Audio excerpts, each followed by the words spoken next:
এখন সত্যিকারের ইমানদারের পরিচয়টা কি?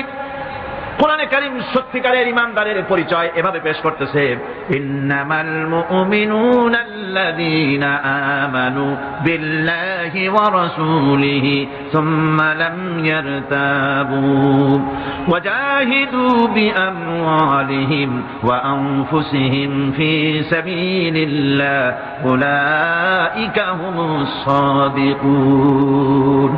ঈমানের দাবিতে সত্যবাদী কারা? ইন্নামাল মুমিনুনা আল্লাযীনা আমানু বিল্লাহি ওয়া রাসূলিহি, সত্যিকারের মুমিন তো তারা যারা নাকি ঈমান এনেছে আল্লাহর উপর এবং রাসূলের উপরে। এই ঈমান আনার পর সুম্মা লাম ইয়ারতাবু, এরপরে কোনো সন্দেহে সে নিবৃত্ত হয় নাই, কোনো সন্দেহ তার মনের মধ্যে জায়গা পায় নাই, আর সে আল্লাহর রাস্তায় জিহাদ করেছে মাল দিয়ে, জান দিয়ে। উলাইকা হুমুস সাদিকুন, এরাই হলো ঈমানের দাবিতে সত্যবাদী। সুম্মা লাম ইয়ারতাবু, অথবা এক বিন্দু সন্দেহ মনের মধ্যে জায়গা দেয় নাই, অর্থাৎ ঈমান আনছি কার উপরে? আল্লাহর উপরে। কার উপরে?